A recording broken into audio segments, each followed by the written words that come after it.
The Friday night fight season is ready for its stretch run starting here in St. Charles, Missouri. We've enjoyed a 2014 that's been filled with rising up-and-comers, tournament thrills, and a new heavyweight titleist. Now the summer fun is set to begin as a red-hot, undefeated prospect tries to stay perfect. Let the good times roll and let the punches fly in a boxing year that's already given us so much.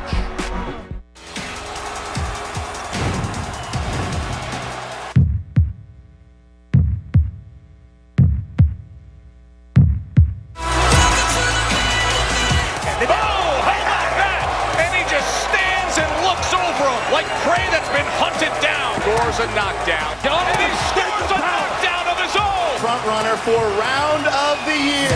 In my eyes, burning bright, never goes dim. Gasoline in my blood. All that I can see is the win, and I know I'll never lose.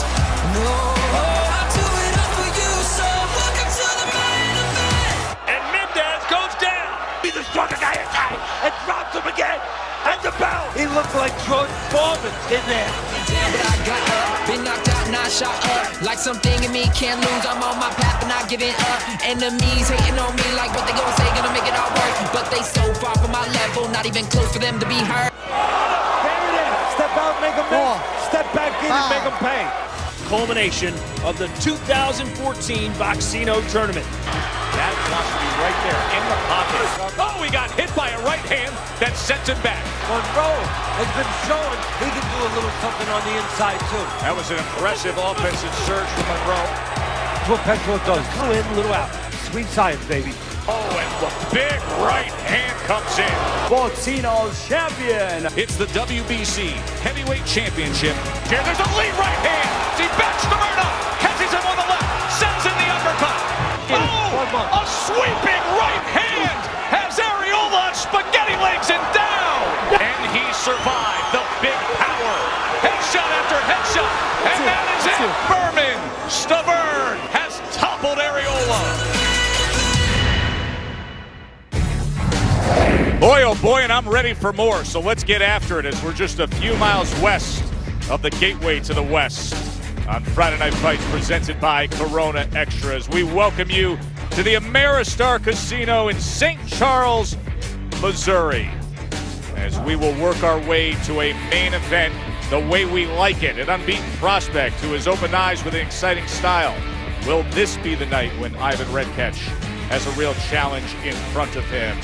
LA-based Ukrainian facing Sergey Gakovic. But first, 6 rounds between Vincente Alfaro and Stephon Young. There is Alfaro, 6-3, 1 knockout, 5'6", 119 pounds for the 32-year-old from Mexico City, as he is opposite a local product. Stephon Young, 25-year-old, 5'5", 120.6 pounds, 9-0-1 with 4 knockouts. Joe Tessitore and Teddy Atlas with you as we will start with the 6th-rounder here, and Steve Smoger is the referee. All right, gentlemen, you're giving your instructions in your respective dressing rooms. Please obey my commands, respect the bell, and above all, protect yourself at all times. Touch gloves. God bless you both. All night long. Can hear a little bit of a following for young Mr. Young, Teddy. Yeah, well, Alfaro, Young does have the following. He's local, and that's why Alfaro's here. The opponents have put him in as an opponent for the local undefeated prospect. He's supposed to lose, but the question is, will he?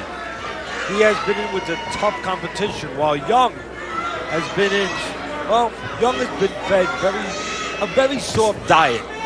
Let's put it that way. Alfaro, inactive, 1 year and 4 months his last fight. Then you go back 3 fights. He was off 1.5 years. But he's been, as I alluded to, he's been put in tough. The combined record of his 3 opponents that he lost to, Joe, 18-0.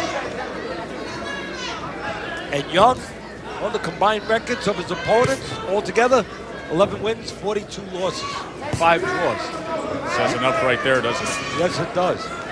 You see, if he can fight, or if he just has a built-up record, Mr. Young.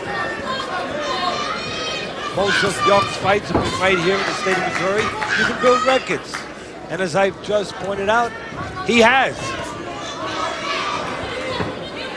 I think Young has pressure on him. I think, for me, he has to win handily, dominate against opponents, again, that was put here for just that, to be dominated. But I'm not so sure he's going to dominate because of the questions I've just brought up. Alfaro parried that jab and then came in with a straight right hand against the southpaw.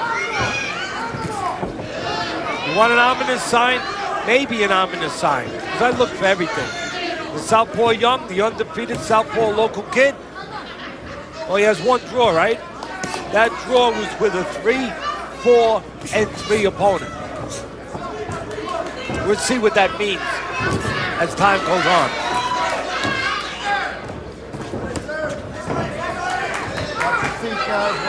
Alfaro not coming in the best mindset in the world, coming in having lost 2 of his last 3.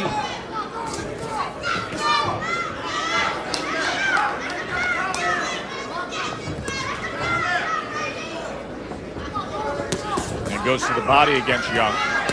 Well, Young gives you the body. You know, when he puts those earmuffs on, he doesn't do anything. Doesn't throw as you're coming in, doesn't move his head. Just goes into that peekaboo. Alfaro has a chance to go in there and attack. Has at moments in the first round, which ringside judges and Teddy will be scoring here in the last 30 seconds. And you can too. You can go to Facebook in the Friday Night Fight Facebook page and judge this round. Join in at any time to score along with Teddy Atlas. And we'll be posting viewer results as the evening continues. Alfaro and Young getting us started. We will work our way towards the undefeated Ivan Redkach in the main event. But at the end of round 1 gives us an opportunity to check in the Friday Night Fight studio and Todd Grisham. Good evening, Todd. Good evening, Joe. This is our first show in 3 weeks. I've missed you. And you've missed a lot of boxing news and highlights, but no worries. We've got you covered right here. We'll take a look back at Miguel Cotto's decimation of Sergio Martinez at Madison Square Garden.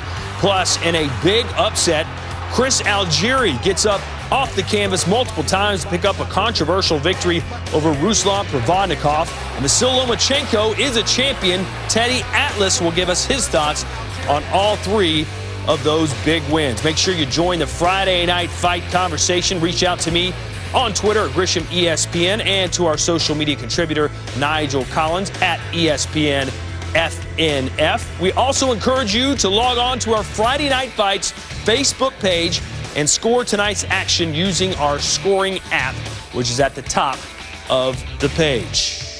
Without further ado, let's get you back out to Missouri and round 2. Thank you very much, Todd. Joe and Teddy back here in St. Charles, Missouri, Ameristar Casino. Round 2 between the Mexican Vincente Alfaro and the local 9-0-1 fighter, Stephon Young. I'm very interested to hear, Teddy, as to what you will say when you are discussing things, recent fights and analysis with Todd, especially discussing Chris Algieri, who it seemed like just recently we were talking about as, you know, a typical guy coming on Friday Night Fights, hoping for the best, working his way up, trying to get a shot. Now look what he's done with himself. Yeah, he got a gift. He showed a lot of heart. He fought like a fighter should fight when in that kind of situation, which you never know until they're in that situation, with his eye closing and then finally closed towards the end of the fight. All the applaud to him for behaving like a fighter. But I thought Provodnikov, quite simply, got robbed. We'll hear more from Teddy on that, as well as his thoughts on Miguel Cotto. As Young has picked up the pace a bit here, tried to land that left hand. That's the problem. Young having a little trouble landing any hands. Alfaro doing a pretty good job, either moving his head, making him go by, or blocking with the undefeated Young. Again, don't forget, at home there, one of the reasons I thought Young should win this fight handily, if he's going to be thought of as a true prospect, one of the reasons Alfaro was knocked out 2 times. CompuBox tallying things up here. Total punches, you see there, 26-19 advantage for Alfaro, as Young is now on the attack after scoring moments ago. There's a left hand on the inside. Alfaro tries to steady himself and send that left hand to the body. Yeah, the left hand right now, Young, he's looking for it. Quite often, that's the power punch for a lefty. You know, it's his backhand. He can turn into it, get his body into it.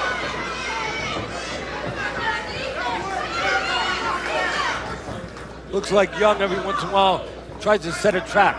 Step back a little bit, see if he can get Alfaro to lean in a little bit. Set up a counter.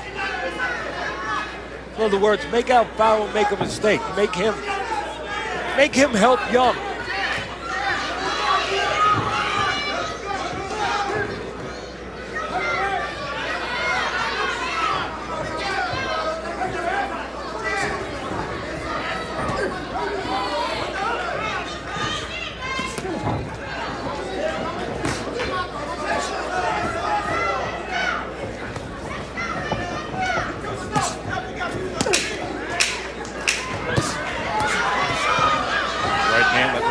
Left flank from Alfaro.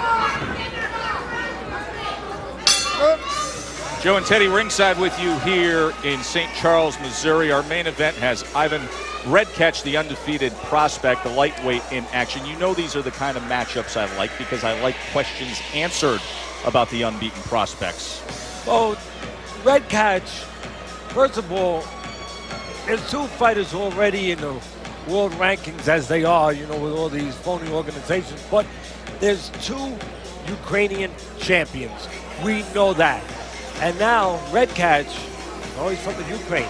He would love to make it 3. But in order to do that, first he's got to get past, obviously, tonight. And I think tonight, his toughest opposition so far in his career. Redkach, who you're looking at right now, well, he's a southpaw, he's physically strong. He likes to go forward. Good news for us, good news for the fans at home.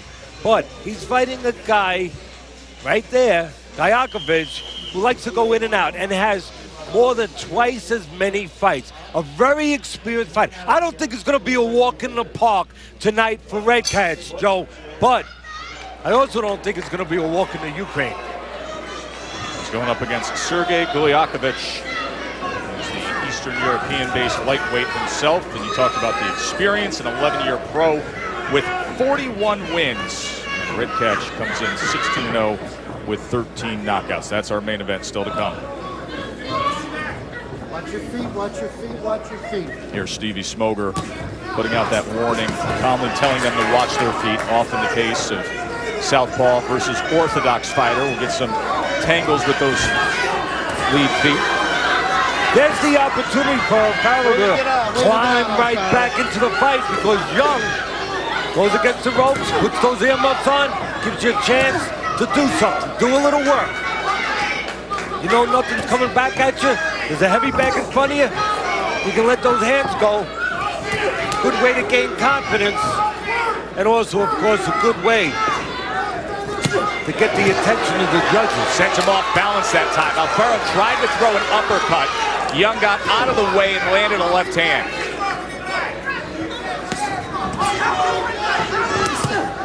And he did it again. Trying to load up on that right uppercut, and it opened up just enough for Young to deliver something. Yeah, you're not supposed to, for you young fighters out there, you fledgling youngsters that want to be fighters, you're not supposed to give up defense for offense. That's a no-no. In other words, you throw an uppercut, don't drop your hand to throw it. Tip your shoulder a little bit. Do not give up defense for offense.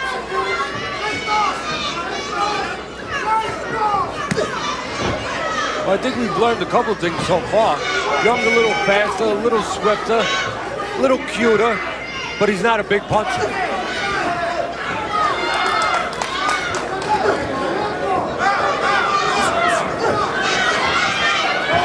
Because when Alfaro has been in with big punches, guess what?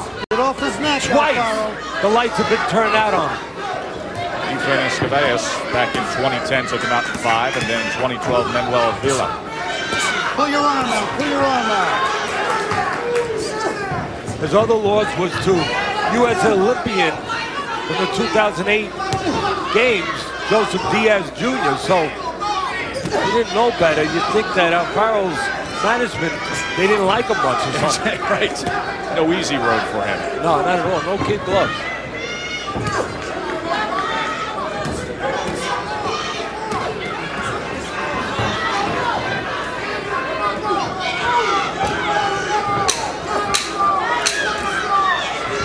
short break and then discuss what you were talking about, giving up defense for offense. Stay with us. ESPN Friday Night Fights is presented by Corona Extra, who invites you to find your beach. And in part by Verizon. We're here at the Ameristar, getting ready for round 4 between Alfaro and Young. Talking about what Alfaro was trying to land with that uppercut, but what Young was able to do with it. Yeah, he drops his right hand for the uppercut. He exposes himself, takes too long to get there. And what happens? Well, the southpaw, Young, beats him to the mark. Don't give up defense for offense. In other words, have good technique. Local product from nearby St. Louis. And she works full-time at a rehab center. Been an aide and assistant for the disabled for the last 6 years.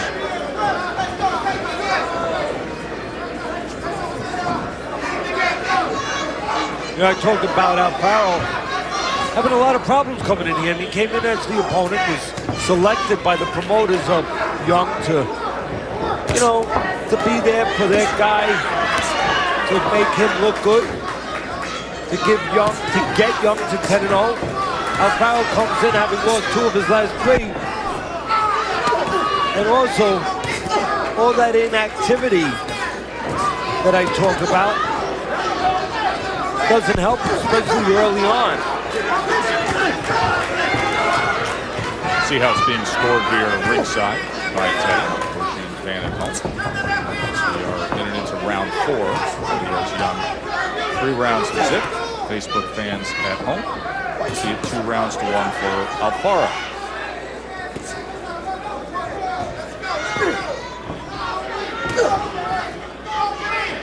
As I pointed out how inactive Alfaro's been, let's talk about why it's an advantage for Young.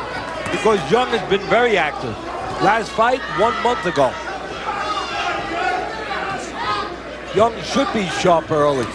No ring rust there.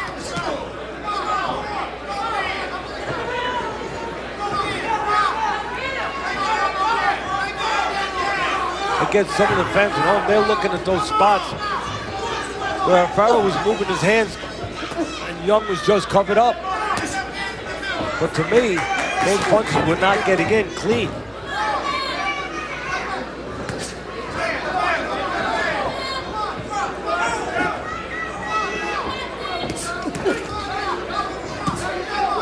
And easily dismissing those jabs from Alfaro.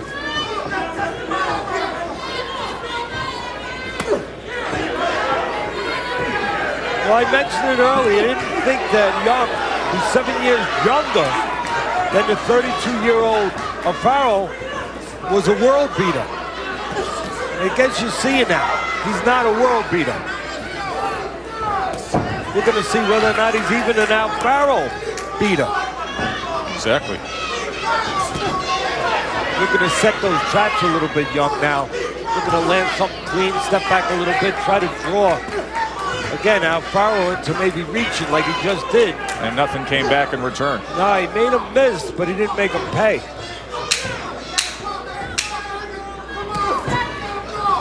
Almost a clash of heads that time as southpaw came in. Alfaro tried to split. Vincente Alfaro, as Teddy said, was dealing with gaps of inactivity. This is his first fight in 16 months. Took some time off to spend more time with his family, he said. Now he's got 6 minutes to try to turn the course of action here against the local product, Stephon Young. Round number 5 scheduled for 6.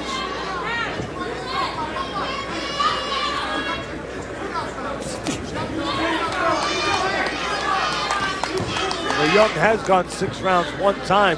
Alfaro much more experience in the distance department.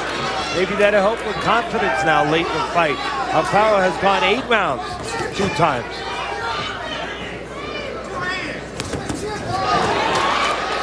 There's those counter shots and the quicker hands of Young. Made Alfaro miss first, then look to make him pay. 2 ways to set up offense. On the front end, or if you jab, create it that way, or allow your opponent to create it. Make a miss, let your defense make some offense.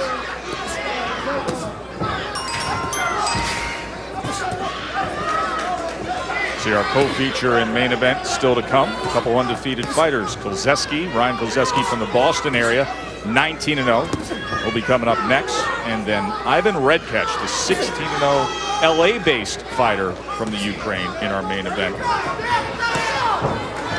Well, one thing you got to give Alfaro credit for,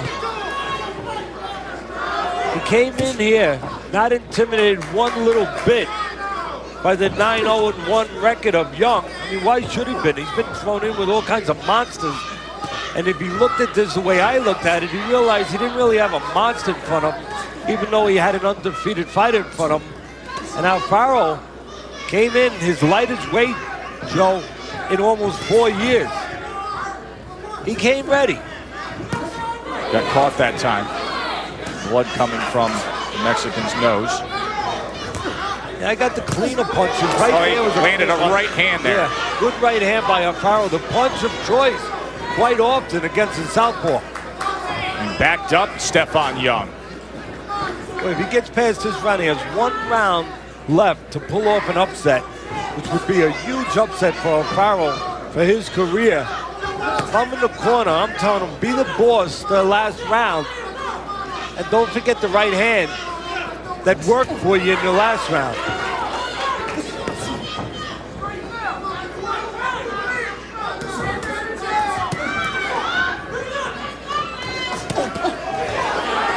Combination from Young.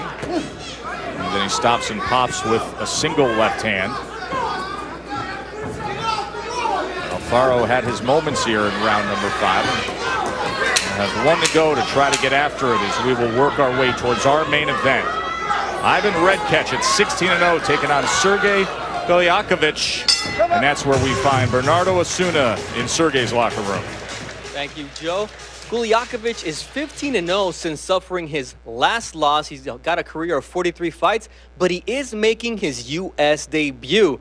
Why, you would ask? It's because fights here in the U.S. have fallen through for this Ukrainian fighter. He had fights against Terrence Crawford, who's a titleist, and fighting Gamboa this weekend fall through, as well as Billy Dibb, who fights on Friday Night Fights on July 2nd. Only 2 fights in his last 580 days, and that's after fighting 8 times in 2012. He says management issues kept him out of the ring.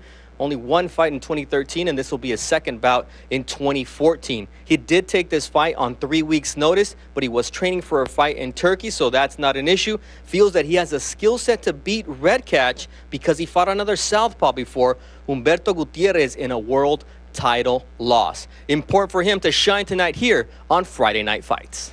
Thank you, Bernie. Now, that was the biggest test of his career that Bernardo referenced back in 2009 when Gakovic took on Humberto Gutierrez. Lost that fight, 12-rounder down in Mexico. First fight in the U.S. for a fighter who's 41-2, born and raised and fights out of Belarus.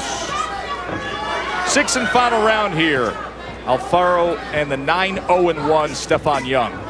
Interesting fight to start off with, for the opposite reasons of why the promoter made this fight. They made it for Young to shine, and as I kind of questioned, I kind of was suspicious that Young wasn't quite as great as his record would make you think he was. And Alfaro, even though he'd been knocked out 2 times and he's 6-3, having lost 2 of his last 3, hasn't fought for a year and 4 months. At least he's been in with tough guys, and that makes a difference. And it has made a difference. Maybe too much of a difference for the liking of the people behind Young. And 16 minutes and 5 seconds into action of Stephon Young. I think your early assessment is correct. Yeah. Thank you. I'm not so sure young people are happy that. No, I don't think they're happy that your assessment is coming to fruition here. That was a little low, that left hand. It's straight low. Good shot, good shot. He tried to open up with that big right hand again, Alfaro. And Young was able to just get out of the way. Yeah, the problem when you load up with that right hand or any punch, he did again. He's loading up. When you miss it, you leave yourself open. And that is what Young is trying to take advantage of now. Make a miss and then score. get him out of position, and then put a couple on him. So yeah, I like the fact, though, that a guy that would be labeled, you know, a traveling opponent for a local unbeaten on a TV show, though, is trying to cash a lottery ticket here in the final minute. Agreed. See if he gets after it again. Glancing left hand that time from Young. What he should look for, Alfaro, the right hand up top against the southpaw, but also the right hand downstairs. Take a little air out of those tires of Young. Then you just might find it easier to catch him up top. Final half minute here. Young boxing on the outside. Moving to his left, stopping for a moment. Trying to bring this one home. Alfaro needs to pick up the pace. Almost caught him off balance awkwardly that time. And now has him in the corner. Gotta let those hands go, though. Yeah, Alfaro's the stalker here at the end of the fight. And the prey in front of him is Young. We'll just see whether or not he has gotten his prey. Not a bad way to start the night. We got undefeateds ahead of us and lots to talk about with Teddy and Todd breaking down all the recent big fight action. Stay with us.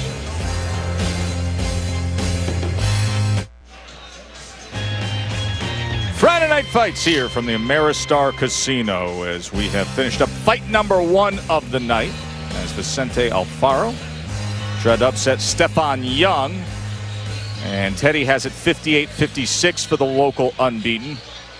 Friday night fight viewers at home liked Alfaro's effort. The Mexican opponent, they liked him 5 rounds to 1, trying to get after Young and pull off the upset. Total punches, according to CompuBox, they tallied Young with a 90-75 connect advantage. Let's send it up to the ring to Dave Davis.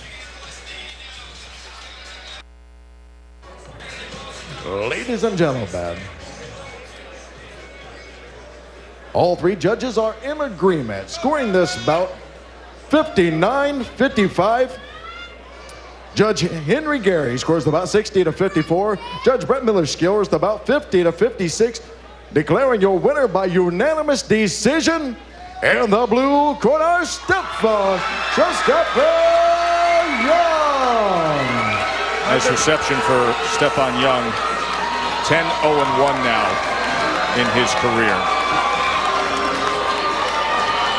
We have Ryan Kilzeski, 19-0 from Quincy, Mass. Coming up next, he'll be taking on the Texan Ramsey Luna. But first, the Friday Night Fight studio and Mr. Grisham. You made me sound like a bad guy. Heading into the Miguel Cotto-Sergio Martinez middleweight title fight earlier this month, the big question was Martinez healthy? Coming off reconstructive knee surgery and a broken hand, the prevailing thought, if Martinez wasn't 100% ready, he might be in trouble. In fact, let's listen to what our very own Teddy Atlas predicted the night before the fight. I think Cotto, with that left hook, has a chance to catch Martinez going out. $1 short, a day late is Martinez, or a couple seconds slow and a couple inches too late. I like Cotto in the upset.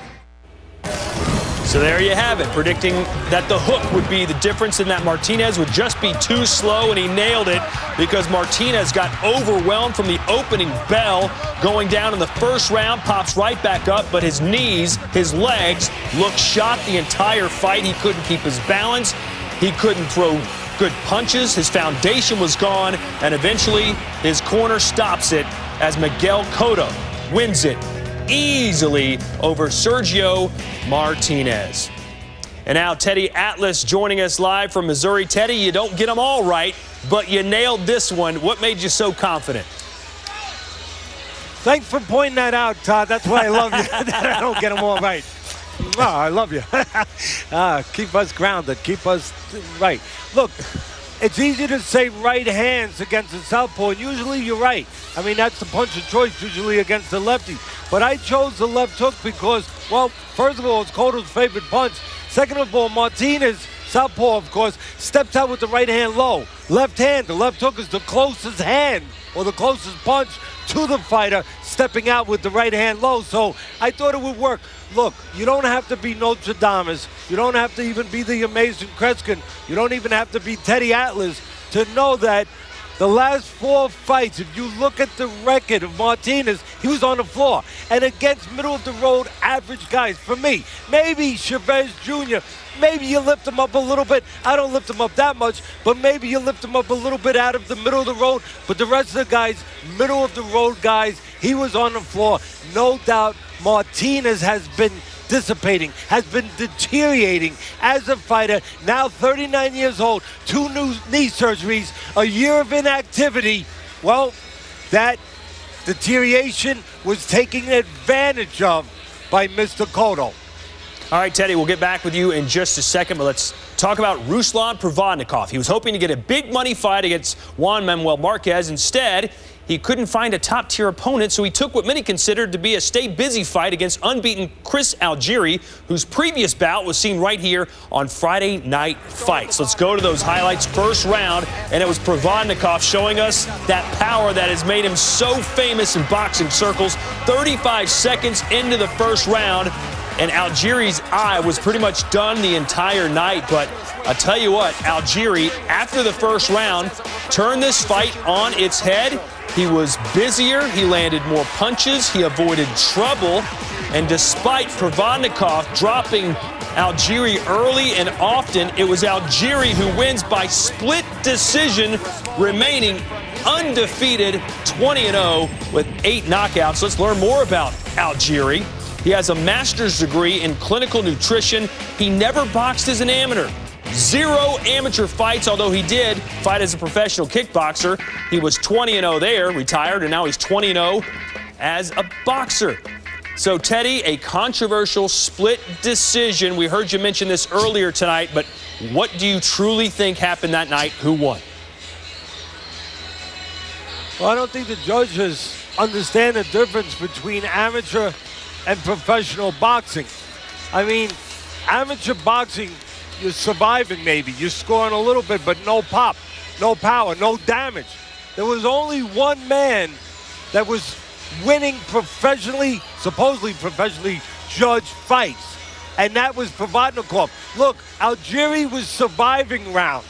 While I looked, Provodnikov was winning rounds. Big difference, surviving, winning. I think that maybe you get caught up with the surviving when one guy looks like the Cyclops or the Cyclops and his eye is closed. But last I checked the rule books, you don't get extra points for showing heart and for fighting with a closed eye. I thought Provodnikov won the fight. He was scoring whether to the body or whether to the head. The more telling, the more effective, the more professional punches of the night. Algeria, hey, Algeria, I'll clap. I'll applaud you. Full with one eye. Behave like a fighter's supposed to behave at that moment, which we never know until the fighter is in that moment. But I didn't think you won the fight. Again, these judges, sometimes I just don't know what the heck they're looking at, and I wish they would understand the difference between surviving, winning rounds, amateur, professional. And you know what? The worst thing, that night, that wasn't the worst decision. There was a fight off television with women fighters, with a local fighter, Hardy, her name was, undefeated. She got destroyed. It was a travesty, the decision. But we're not talking about it now because it was not on television. You know, Teddy, earlier in the broadcast when you said Provodnikov got robbed, a lot of people reached out to me on Twitter and said they completely disagreed. And I recall Freddie Roach telling Provodnikov during that fight that he thought Provodnikov might need a knockout to win.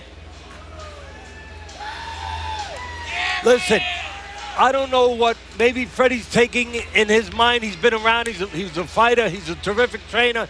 Maybe he's taken into mind, or his mind, his surroundings, that he was fighting in New York against a fighter from New York. Or maybe he was just trying to motivate his fighter because his fighter is everything to the wall. I mean, that's the kind of style he has. He's always got to be having his motor running. He's always got to have all the pistons shooting. You know, he's not a careful guy. He's a seek and destroy guy. He's got to let it all hang out. Maybe he was making sure that he motivated him to keep that kind of style, that kind of attitude.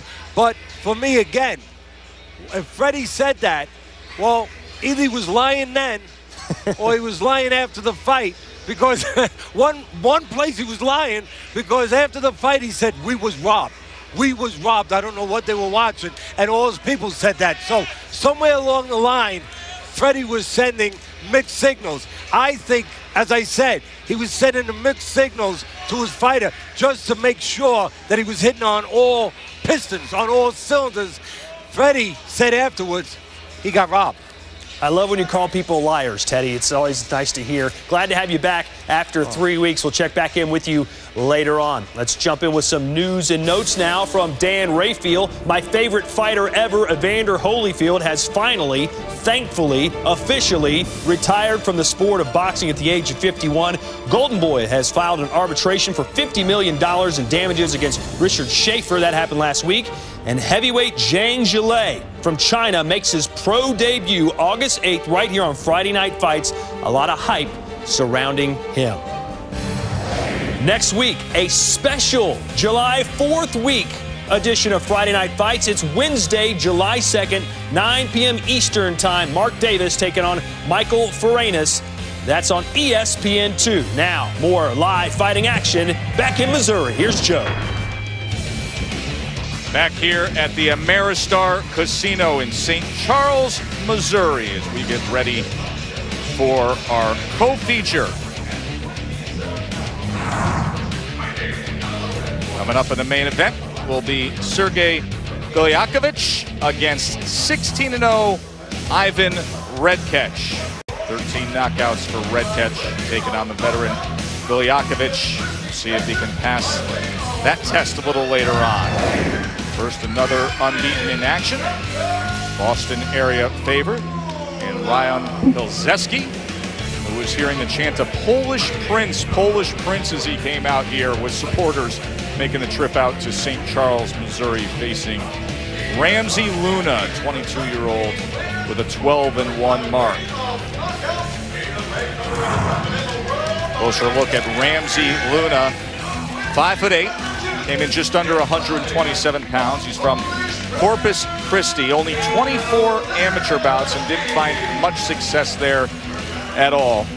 Did bounce back with a May 31st win after the lone loss of his career. He's up against the Boston-based prospect Pilzeski. He's 19-0 with 4 knockouts. God bless you. Pilzeski took silver in the 2008 National Golden Gloves. Works as a merchandiser for a beverage company outside of boxing. He's hoping to continue on in his career and advance himself. And look good tonight back on national TV again. Are we ready? Are we ready? We ready? Good. Ready? Let's fight. Mike England is the referee, as they are scheduled for 8.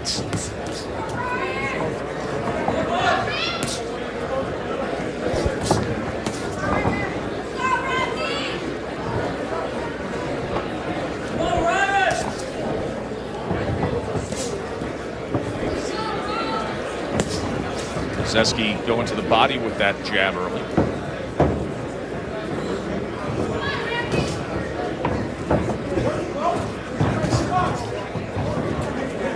Yep, back is in.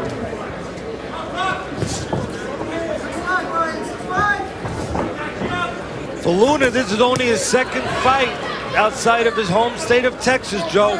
The one time he fought outside, you got it. He had his first and only loss.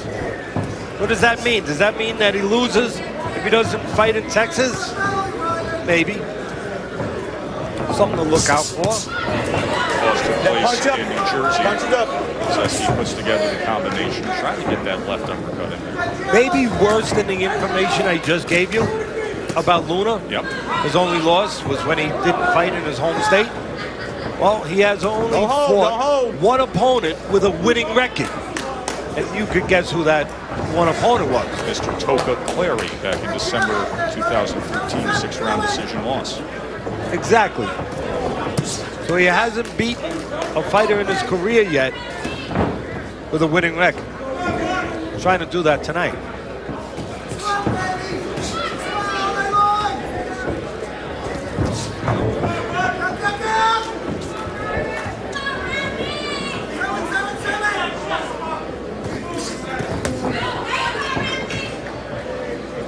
Good amateur, Kozeski, but not able to win at the top.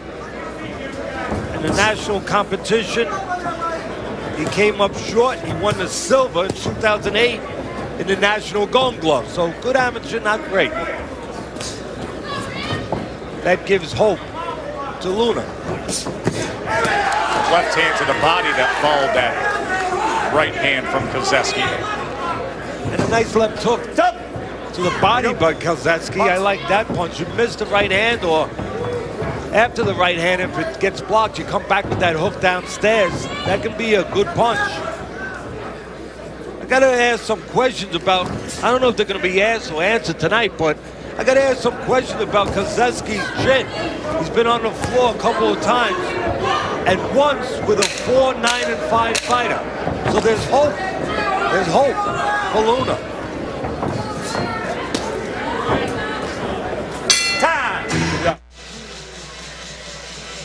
Look Like a Champ is brought to you by Just for Men. Well, let's start with Kozeski, undefeated. Do what you do. You box. You showed that the first round. Control the outside with counters. And for Luna, well, do what you're supposed to do, what you usually have done. Bring the heat, pressure, and go to that body, that long, thin body of the undefeated Kozeski. You know, Joe, I got a question to ask you. You mind? Please. Oh, okay. My man Todd in the studio was saying that the fans disagreed with me. You know, that someone was saying that they thought Provodnikov didn't win.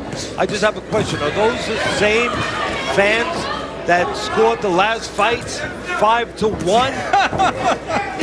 I mean, isn't that Alfaro? I'd just like to know that. That's the beauty of this sport and social media combined. Is that I love you out there, but I'm just asking a question.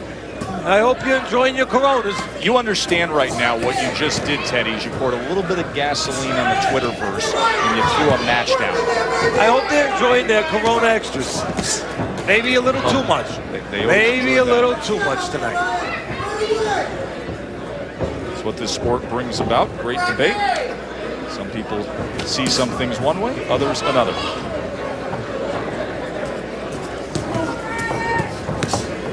Right now, Luna not intimidated by the undefeated record of Kozeski, and he shouldn't be. As we said, you know, he's been on the floor a couple times, once with a 4-9-5 fighter. That, if anything, if nothing else, it suggests vulnerability. And that's all the fighter needs to know. His opponent is vulnerable. Kozeski's supposed to dominate this fight if you go by his amateur pedigree, his amateur background. Joe, he had 144 amateur fights, and Luna, well, Luna had a lot less, 24. Yeah. Just only 12 wins in the amateur. Watch your heads, guys. But just because you're a good amateur doesn't mean that you're going to be a good pro. Quit hitting with the head, you understand me? Stop. You see that quite often. Good amateur, maybe you got quick hands, you only go 3 rounds. You know, that crazy scoring system. Maybe you get the judges to see you on the outside, you control things, you got quick feet, you get away.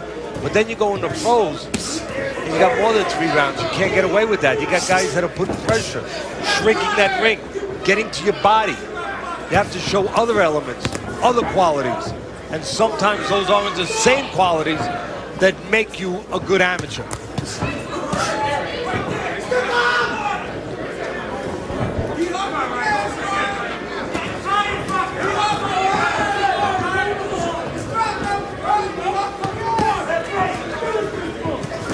Trying to stand in that pocket. Kozeski sends off a 1-2.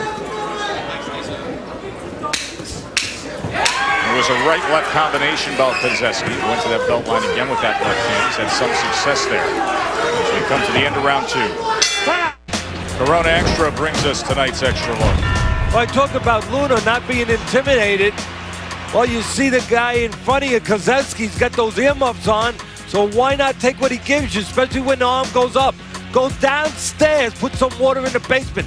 Wow, that's a nice body shot by Luna. Again, the earmuffs on, you hear me talk about it all the time. Keski gave him the opportunity to go downstairs. The elbows came up a little bit by Keski, and Luna, I hope the judges saw it. Nice, clean right hand downstairs.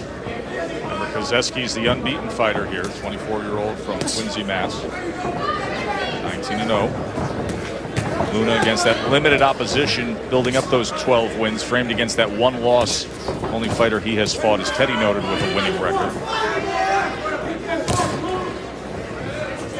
These are one of these fights, Teddy, when the two guys step in the ring, the sizes listed on the bout sheet aren't what you see in reality, because they're both listed at 5'8". Luna came in 1/10 of a pound heavier on the scale than Keski, but they just don't look like the same build or frame when you see them in the ring opposite each other. No, Keski's grown since that. Right, yeah. I would have to say. It was a floating scale. He's got some growth stuff going on. Right. Combination punch finished with a right hand to the body. Trying to get around with that right hand up top, but unable to land cleanly. And now shoulder to shoulder, Luna trying to do work on the inside. Uppercut came in from Keski. Yeah, Luna's not as long. Oh, not at all. So he figures his best shot, and I agree with him, is to get inside, smother, take away the length, take away the jab, the outside game of Keski, and get his work inside. See, on the outside, when there's distance, you got those long right hands by Keski. And again, a little distance, Keski does good. But Luna wants to take that distance away and do this. Get inside and just bang that drum. And he banged that drum with a left hand to the body and came back with a right hand as well. Keski had success moments ago trying to time that right hand as Luna came forward.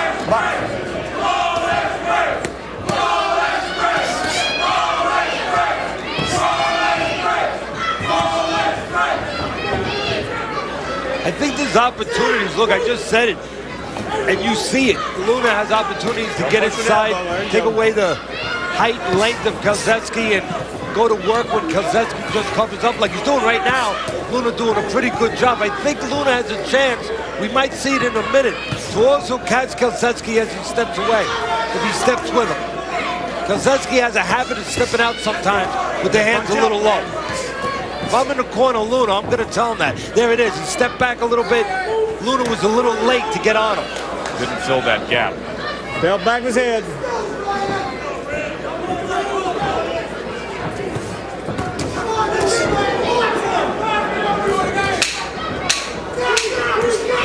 There's a 10-second clap as we are counting down to the end of 3. There was a right hand by Luna. Now both men. Joe Tessitore, Teddy Atlas, here in St. Charles, Missouri. Ryan Keski trying to pass this test and stay unbeaten in his career. Round 4 scheduled for 8 against the Texan, Ramsey Luna.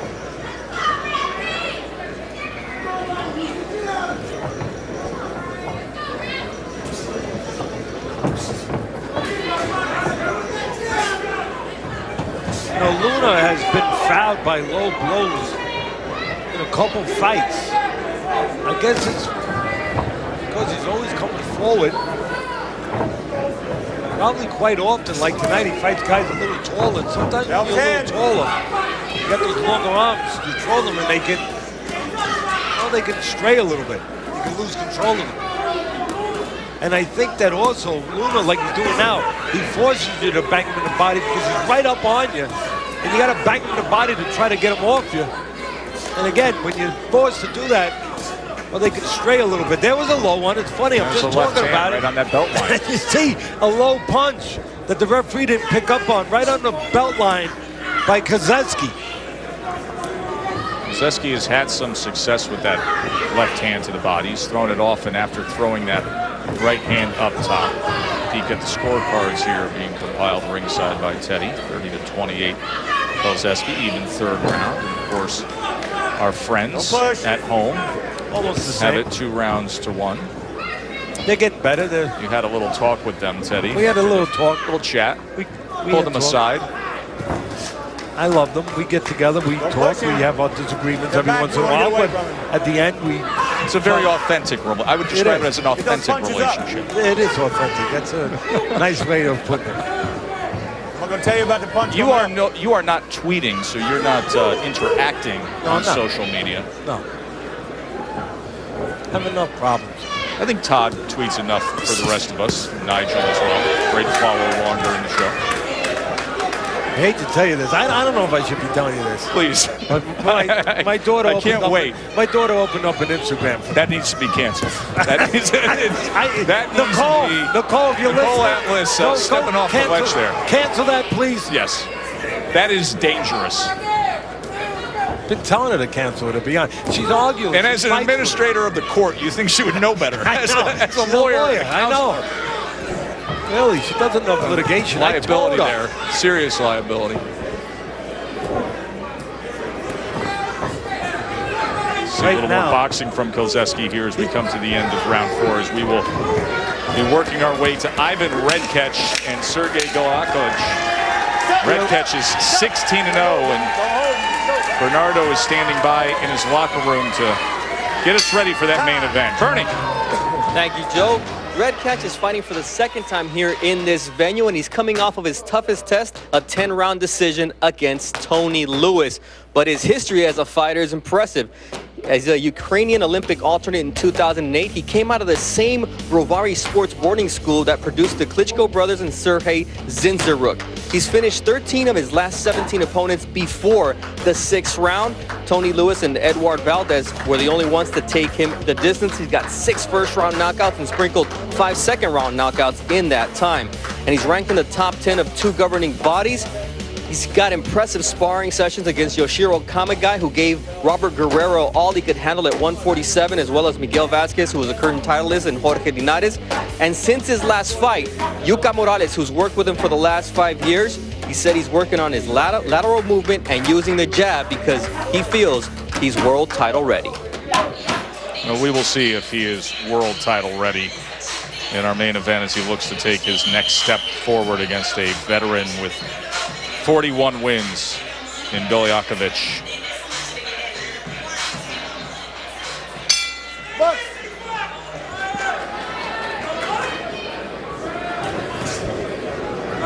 You know, I talked about it earlier that basically both these fighters have been in with some soft competition, but Luna, other than his 1 loss where he wasn't with that undefeated prospect, he has not fought an opponent with a winning record. So Keski, I guess a lot of backers of him would expect him to dominate this fight. If he doesn't dominate the fight, which he's not, I mean, he's winning, but he's not dominating. I'm wondering if some of his backers are going to be a little bit disappointed. Keski much more seasoned at going 8 rounds if we get there. He's gotten that distance 7 times, while Luna has gotten that distance 1 time, Joe, in his last fight. See some blood around the right eye of Keski. Yeah, well, Keski has been involved in head clashes. I wonder if that was from the head. Even though he's a taller guy, he leans forward with his head on the inside. He's got a cut over the right eye, in the corner of the right eye. He has been involved in head clashes before.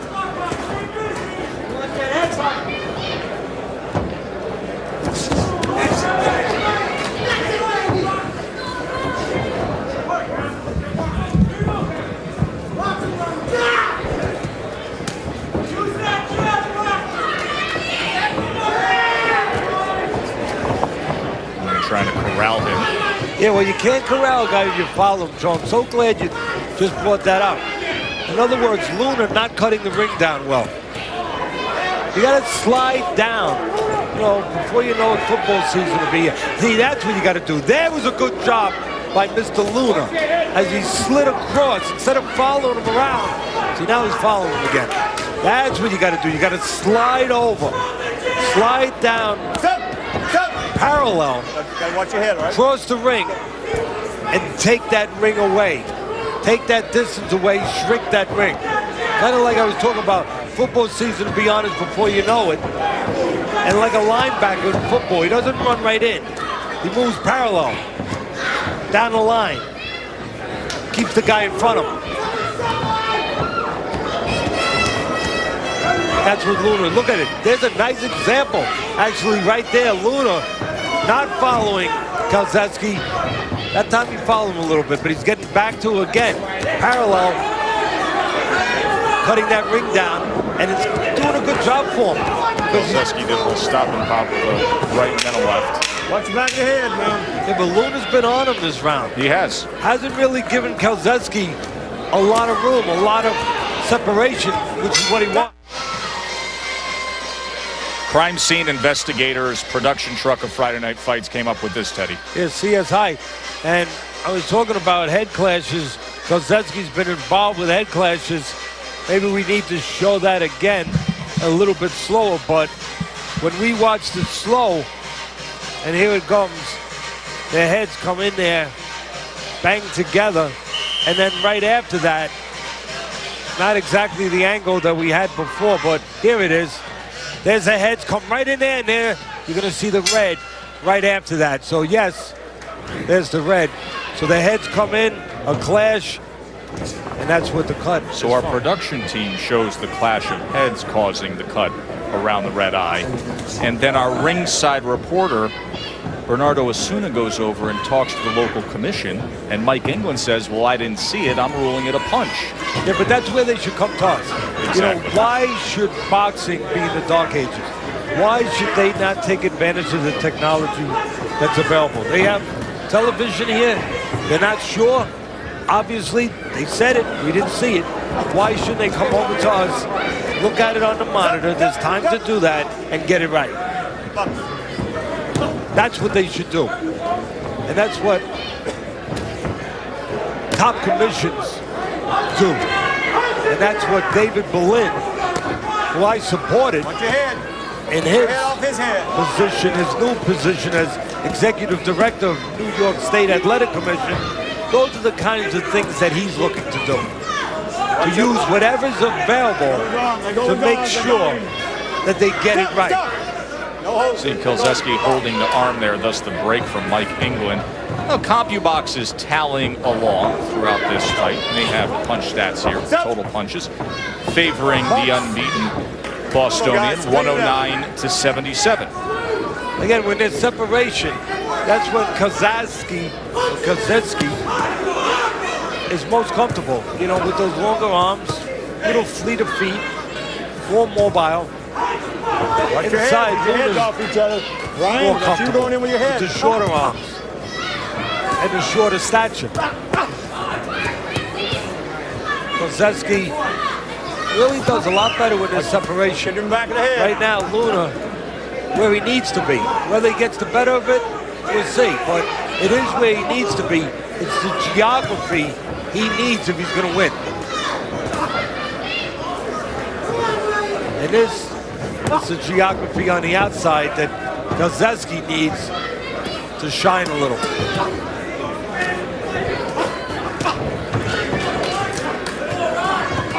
See the little subtle things Kozeski's doing right now? Moving his feet, even on the inside, taking little steps back. Watch him, little steps back to create a little room, which he knows he needs to be more effective. There he goes, little step back. And landed the right hand because of it. Exactly, little step back again. He's giving a little ground to get something. Give to get. Right there, Luna was giving. Not an easy round to score. Who landed the harder punches? That's the key. I was talking in the last round about the little subtle things, the little subtle footwork of Kozeski. Taking little steps back, creating a little room for the right hand, and then a left hook downstairs. Look, Luna was all over him. You know, a little work could be that round. But again, you got to look really close. The cleaner, more effective punches. Tough round, but I thought Keski was the man, again, with the more impactful punches. Son of a mailman who boxed amateur himself, managed his son's career to a mark of 19-0. 2 rounds to go here on the co-feature of Friday Night Fights.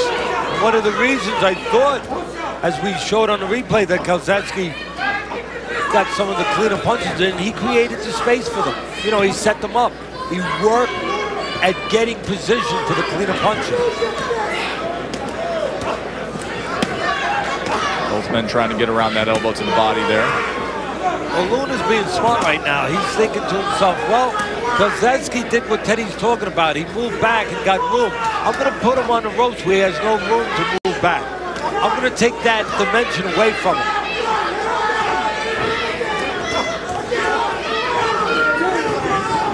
And there's Keski again, using those legs to get off the rope, to slide alongside a little bit and get room.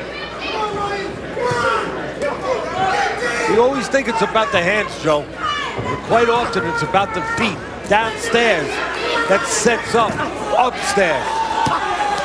Puts you in position. Now a little more space, center of the ring. Luna tries to back him up, shoulder to shoulder they are.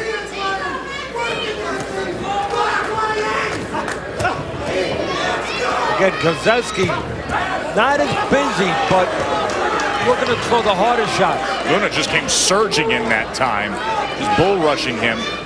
Luna working a little more, but Keski for much of this 7th round more effective.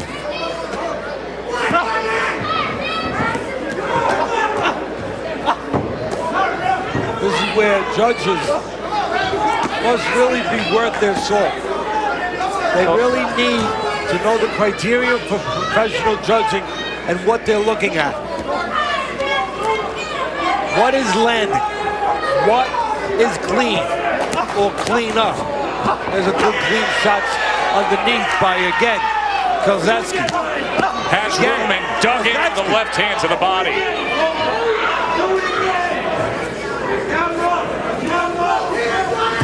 Good round for Keski.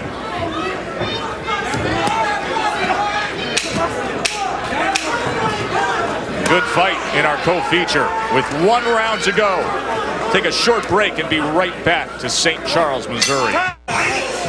Teddy, there's one of the greatest of all time sitting ringside at Friday Night Fights. The Wizard of Oz, the 15-time Major League All-Star, Ozzie Smith coming out for the fights.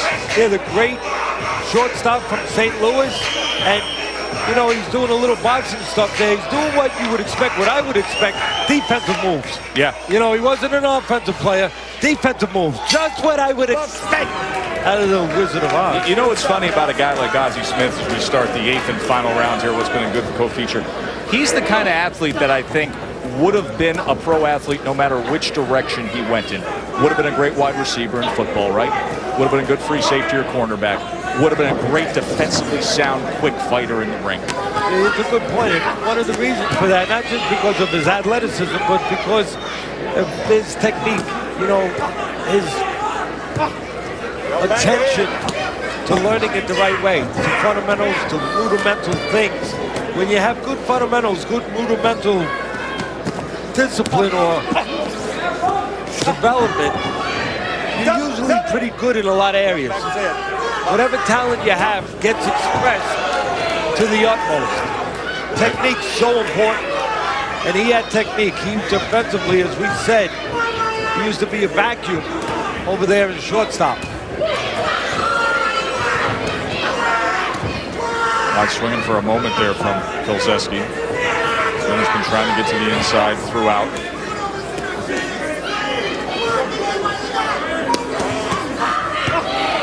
Left hook by Luna. Keski tried to come back with that right hand. The hardest shots. Opened up right there and landed a sweeping right hand. And Luna comes right after him back into the pocket. Yeah, again, the hardest shots, the more meaningful shots, or the shots thrown with better intentions, if you will, are being thrown by Kozeski. And that's what professional boxing, to a certain extent, is about. Who puts more hurt on the other guy? Don't get me wrong. It's about defense. It's about the sweet science, ring generalship, taking away your opponent's strength to be stronger than you or better than you physically. But in the end, you still have to land cleaner.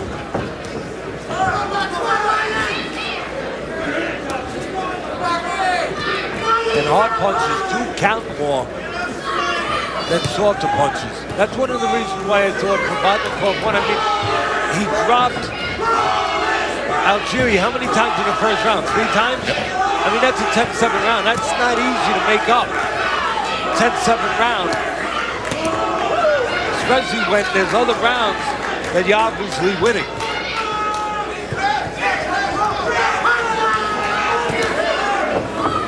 Luna. Oh, he's all over Kozeski. I mean, he's throwing all the time, but not quite landing with the impact. There's some impact there moments ago as they take it right to the bell. Good, steady, solid effort throughout. A full 8 rounds in the books between Ramsey Luna and the unbeaten Ryan Kozeski. We're going to find out if Luna eclipsed Kozeski. Been waiting all night to say that. Stay with us to find out. Luna, I love it. ESPN Friday Night Fights presented by Corona Extras, brought to you by True Biotics, a daily probiotic from the nutrition experts at One a Day. As we are in St. Charles, that means the Missouri River, and that means a place where they honor Lewis and Clark. The Corps of Discovery expedition was launched from here back in 1804. Year after the Louisiana Purchase, as our country expanded west. And which way will Ryan Kozeski's career expand here? Will he stay unbeaten? Teddy's scorecard after 8 rounds against the feisty Ramsey Luna has Kozeski with a wide margin of 80-73. Facebook fans at home, you can always score along on the Friday Night Fight Facebook page. Saw it 6 rounds to 2. Total punches tallied by our friends at CompuBox.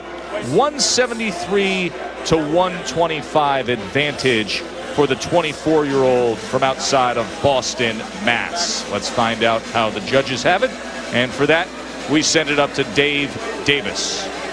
Ladies and gentlemen, after 8 rounds of action, it has come down to the judges' scorecards.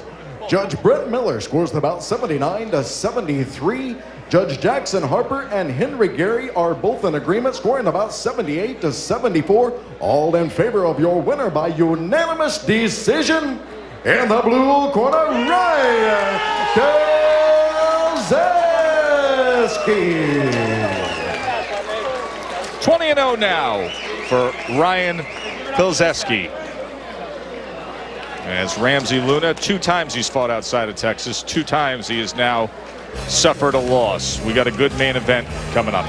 Gakovic with 41 wins against Ivan Redkech, the 16-0 LA-based prospect. Here's Todd.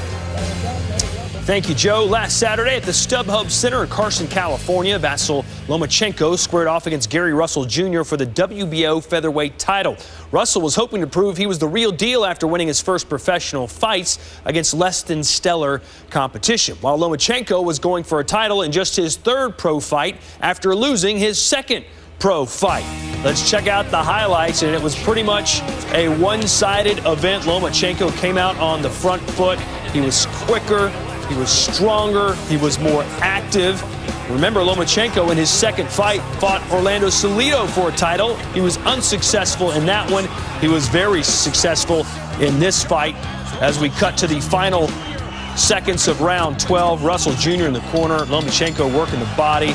Somehow a judge scored it a draw, but other than that, it was all Lomachenko. He wins the title in his 3rd professional fight by majority decision.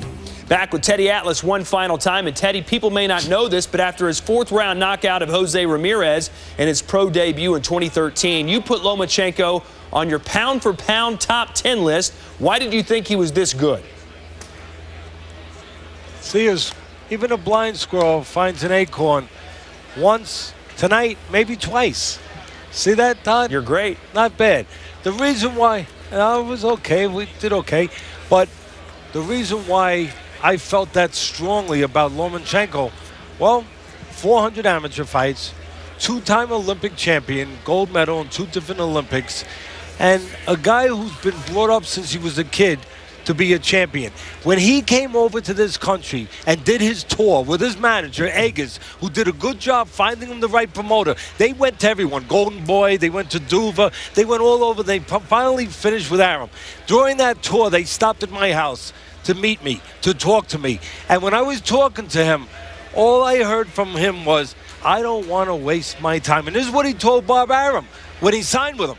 I don't want to waste my time with these kind of fights that mean nothing. Going to do nothing for me. Going to add nothing to me. I fought the best in the world for all these years. Those kind of setup fights aren't going to improve me. I want one fight, then I want to fight for the title. And that's what he told Arum. Arum must have thought, oh, he was having too much Russian vodka or something. But Arum saw something because Arum's pretty smart. He's one of the smartest, if not the smartest promoters out there. So he signed them up.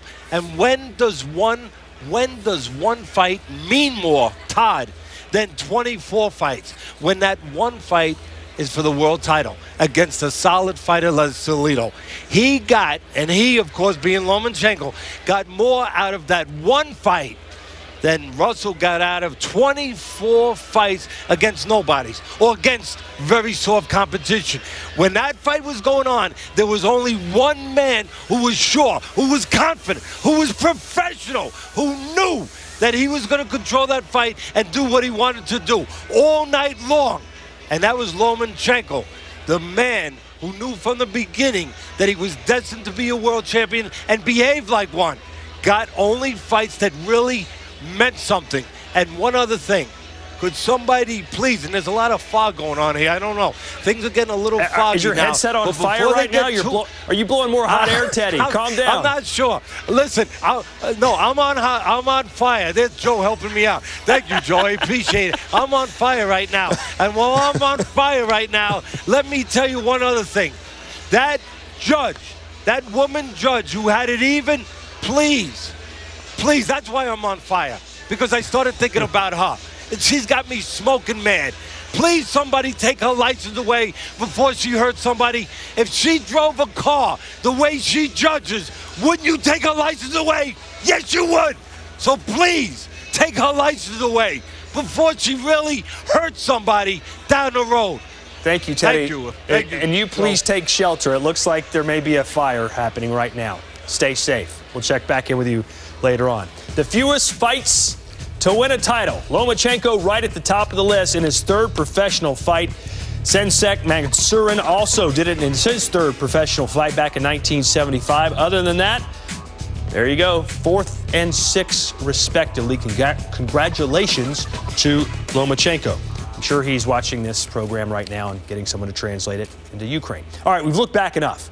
Let's look forward. When promoter Bob Arum signed Terrence Crawford to a contract, he promised Crawford a title defense in his hometown of Omaha, and tomorrow night he gets it. Crawford puts his lightweight championship on the line against Cuba's Yuri Gamboa. Both fighters enter this matchup undefeated. The weigh-in was today. Gamboa 134.4, Crawford 134.8. Each fighter has the exact same record and knockout, 23-0. and 16 knockouts. Gamboa with an extensive amateur career. He is a Cuban gold medalist, but he's been very inactive, only 2 fights in 2 years. There's been a title fight in Omaha, Nebraska before. In 1972, Ron the Butcher Stander, he was known as the Butcher because he bled so much. He was from Council Bluffs, about 5 miles away, and he faced off for the heavyweight championship against Joe Frazier, who knocked Stander out in the 5th round at the Omaha Civic Center.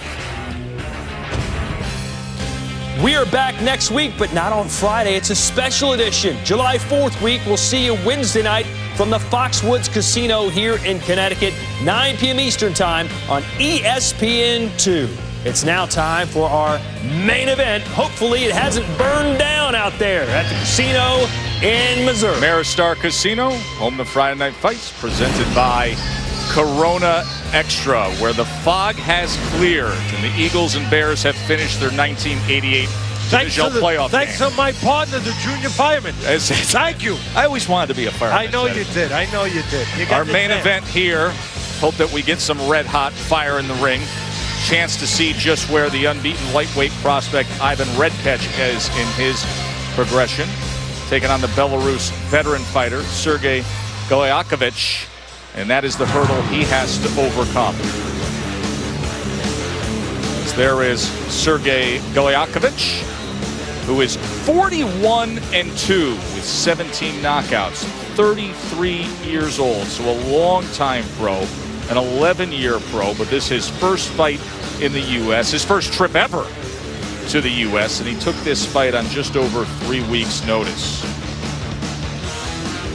And there is Ivan Redkach, 28-year-old, who comes from the Ukraine but lives and fights out of Los Angeles. Made his pro debut in California in 2009, a 4-year pro. Some hype building, many excited for his future. We'll see what the unbeaten southpaw lightweight offers up tonight, as Teddy has the fight plan for our main event, Fog Free.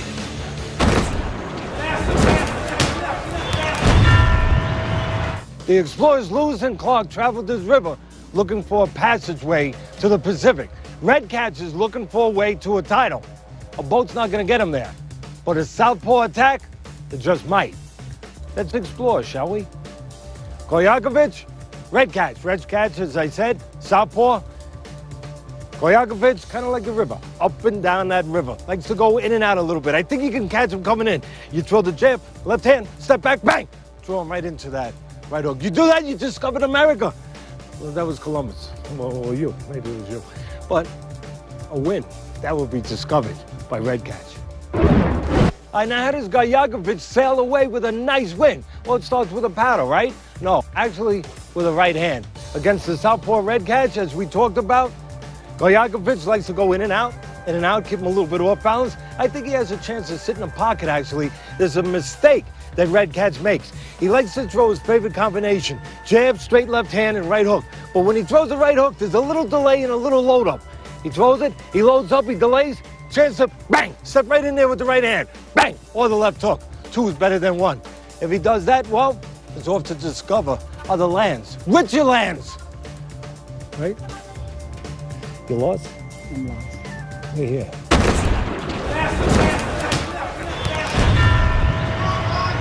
Nice to see Saul supporting Team USA in the World Cup there, wearing a USA soccer shirt. Yeah, Saul's a big soccer fan. Oh, he is. Actually, an aficionado in soccer. He truly is. He really knows. He told me that Argentina, Germany, the best teams, and the Netherlands, he told me, Sergey they have his instructions pretty good in teams. English. Please obey my commands, respect the bell, and above all, protect yourself at all times. Dennis, tell that to Ivan.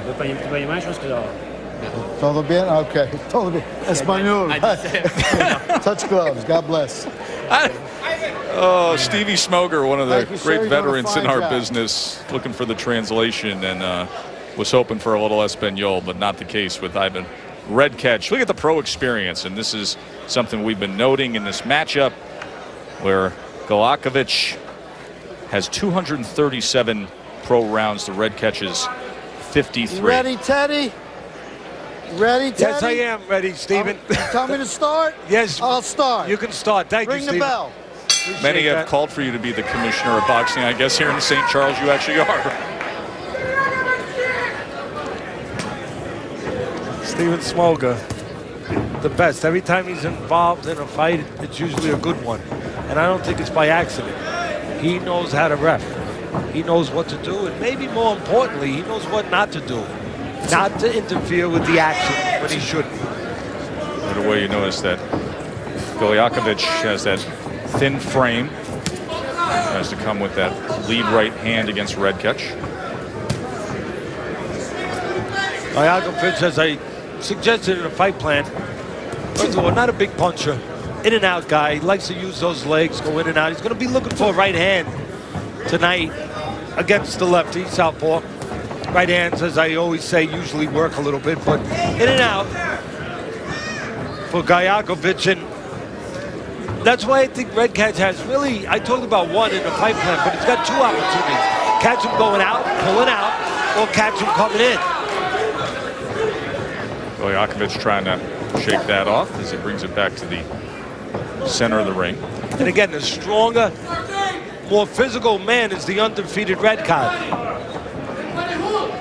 And I think one of the ways he can display that strength advantage is to go downstairs, down to the body, the weaker looking body. I mean, really the thin looking body of Gakovic. And don't forget, maybe Gakovic didn't have enough time to do a lot of sit-ups. He took this fight on 2 weeks' notice. That's forward information. a little bit with that right hand, does Gakovic. Yeah, that's information that Red Catch's people and the fighter Red Catch has to use. And he's using it, he's going downstairs. Boy, Red Catch sends a lot with that left hand, southpaw going right to the body of Gakovic. Yeah, the power Goes hand. again there. Yeah, the power hand again. The left hand for the southpaw. The backhand where he can turn his body into it.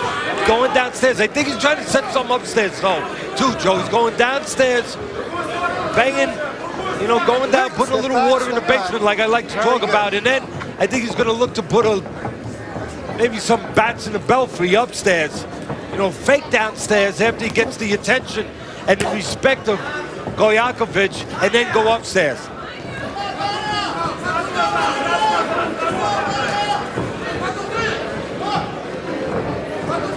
You got to wonder about the conditioning of Gakovic.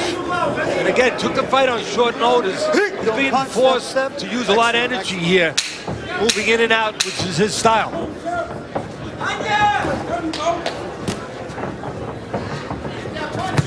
End of one here. You know, guys, I talked about wasting energy the last round. Well, I think this would be called wasting energy, wouldn't it? He's shadowboxing here.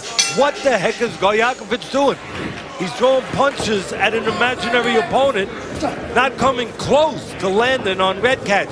Somebody needs to get in the eye or in the ear of Gakovic, calm him down a little bit, obviously, and whisper to him, step in a little bit, get a little closer. Those punches are coming up quite short.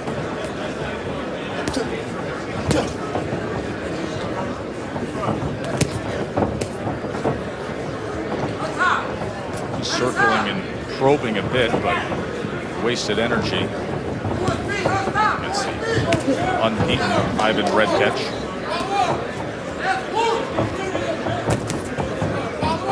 Comes in with a right hand that fell short. Instead that left hook. Sweeping left that time.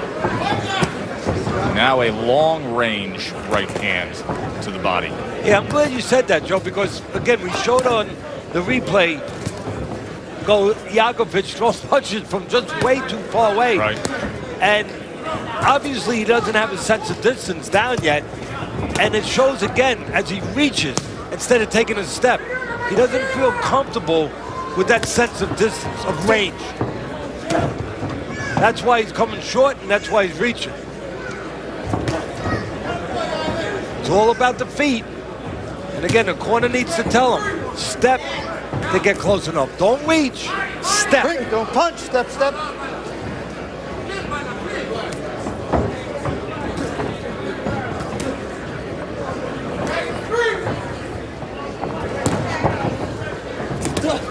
Very strange, you know. Gakovic is not, even though he's got more than twice as many fights as Red Catch, he hasn't been in this position with this kind of fight. I mean, going 10 rounds. And it's in a fight like this, or actually, he hasn't been in anything near this kind of situation. So, to me, again, very strange. You know, this experience, 43 fights, he's been taking 6- and 4-round fights for the last 5 years. Yeah, it's like a different phase of his career. Wow. After he had the 2009 fight with Humberto Gutierrez. He downshifted a bit, went back home to Eastern Europe, fighting mostly in Latvia. Push him off, He's from push him off. Get out. Belarus. And really against mild, lukewarm competition in short-rounded fights. Well, I mean, that's being kind of nice. I'm a nice guy. Lukewarm. I mean, yeah, those combined opponents had about 170 losses.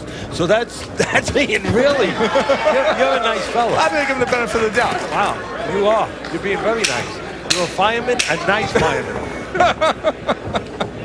End of round 2 coming your way here from St. Charles, Missouri, with the undefeated Red.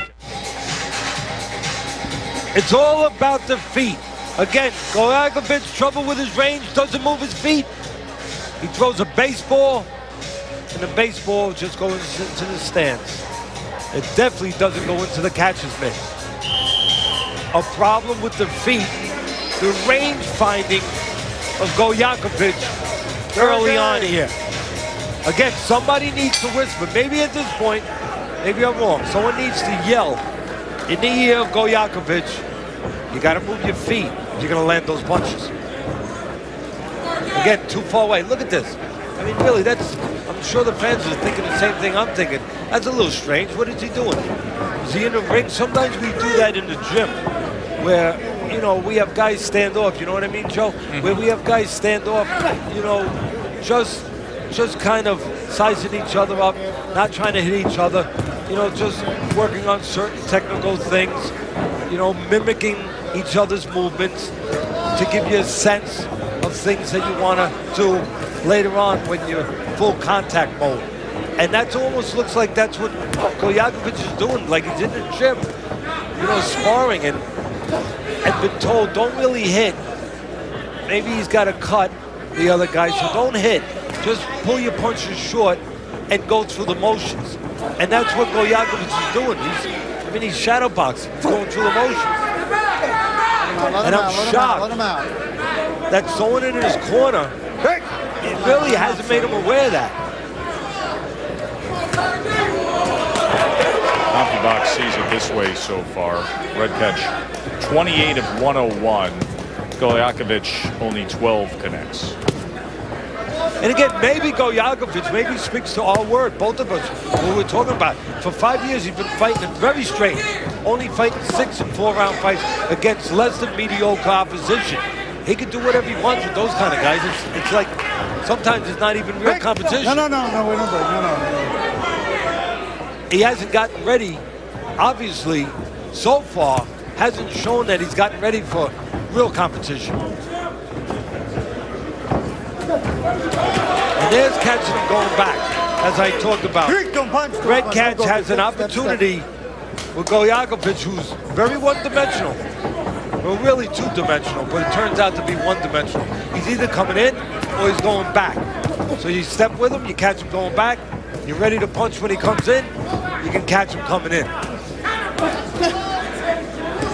No punch, step. For all the demerits I'm giving Gakovic, I must say Red Catch isn't really putting the house on fire either. No, he's not. Step. I mean, if there was more to Red Catch, maybe there will be more. Maybe he'll warm up now. He's got a prime opportunity in front of him with an opponent that, again, is just not looking ready. When it really gives you that sense of being heavy-handed when he does let go. Fans look forward, I'm sure, to seeing more of that as we come to the end of 3 in our main event.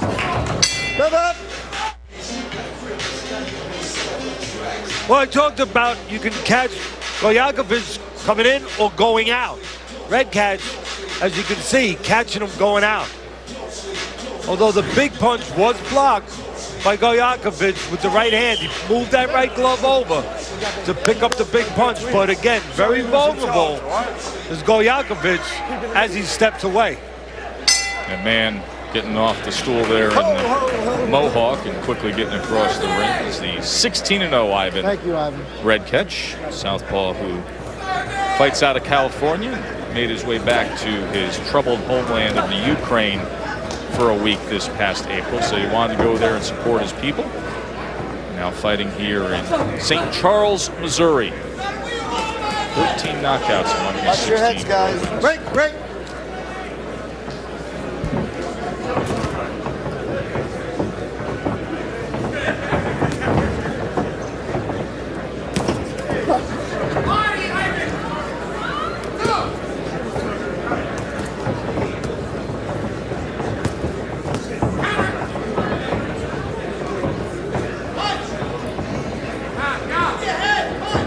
Easy to see 3 rounds. Zip for Redkach as he sends Gakovic back against the ropes. I don't know why Redkach is not concentrating more on the body like it was early on. I mean, it's a thin body, again, an undeveloped body, maybe not an in-shape body. Gakovic, who took the fight on short notice. I'd be banging it. I'd be, from the train, I'd be telling Redkach, come on, stay downstairs. No knockdowns. Not a knockdown. No, but a weak-looking Gakovic just falling to the ground. Break.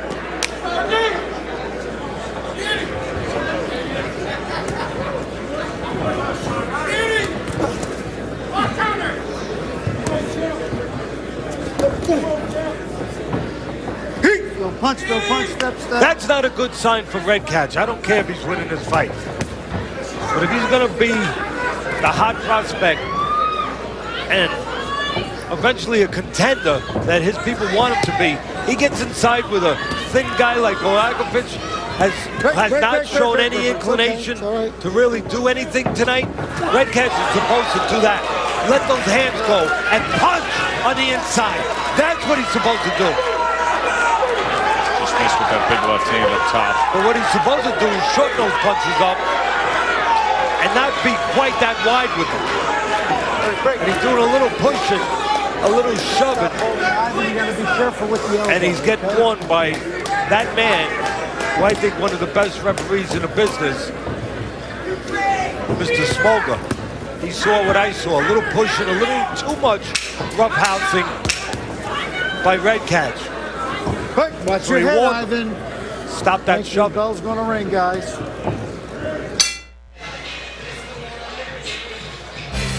Hear us often talk about the transnational boxing rankings, independent rankings, free of conflict of promoters or sanctioning bodies. And we want to show you the rankings at 135 pounds, where we're looking at the undefeated Redkach tonight.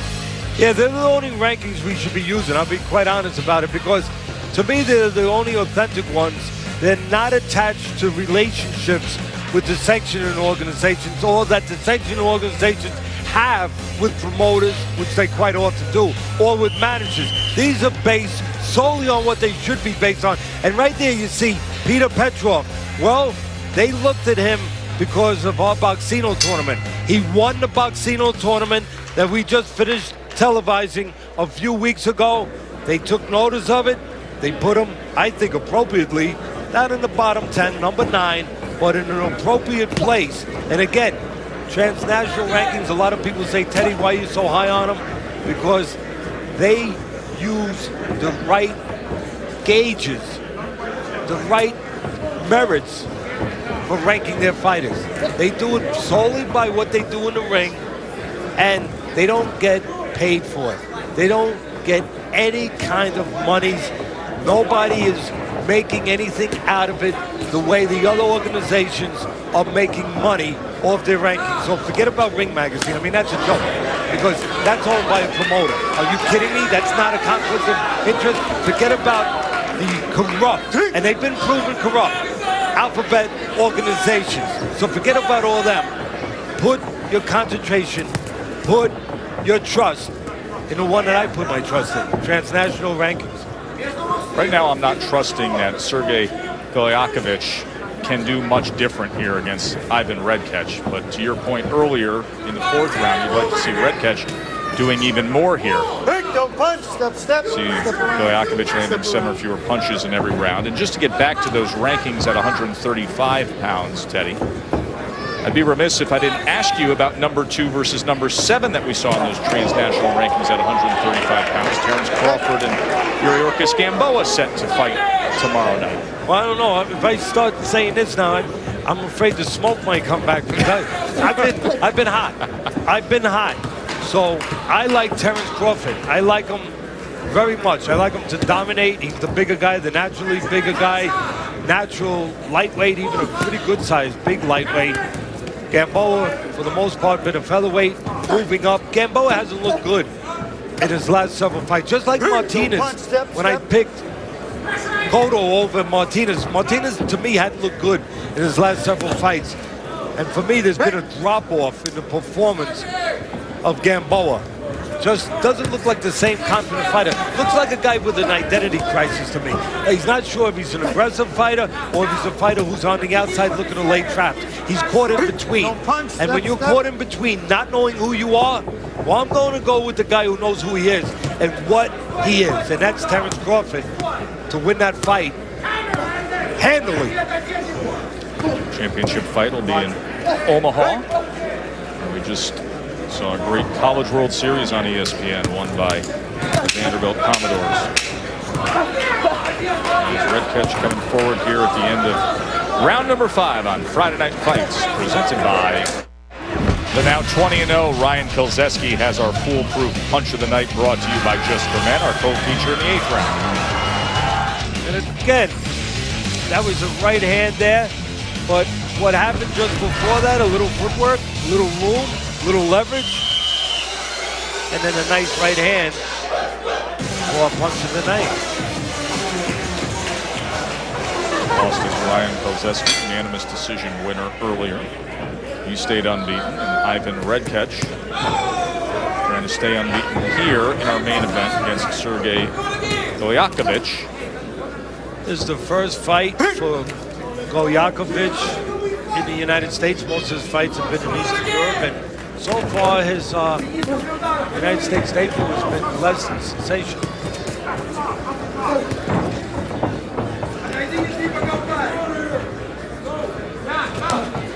Gakovic does have a loss to a southpaw, one of his 2 losses in his career, so he hasn't figured out a way to beat a lefty yet. And he's got about 5 rounds to figure it out. A little bit of work on the inside that time. Didn't land a short lefty. Looks like to me Gakovic getting a little frustrated there. Side, swinging his head around a little bit. He's been involved. He has a technical decision loss due to a headbutt. And you know what? He's been penalized. No, behind the head.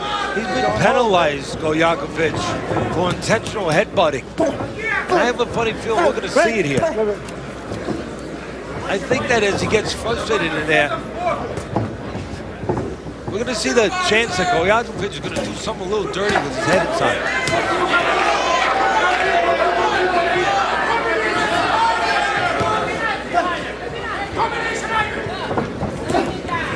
Don't punch. Watch behind the head, Ivan.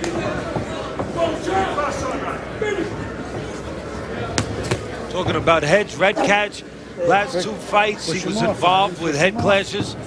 2 fights ago he was cut over his right eye with a head clash. You can see why. Come forward guy, right in front of you, gets inside.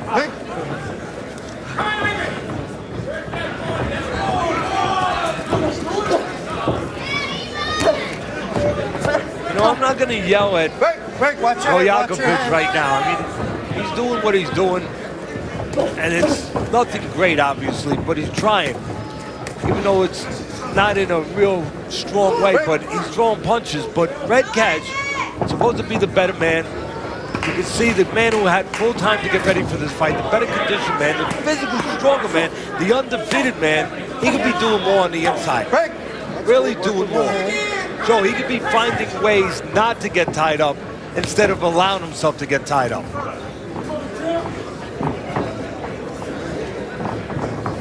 He needs to start doing that, Redkach, if he's going to impress me at least. Bell's gonna ring. Accepted a clinch again, right there, too easily. And to finish it.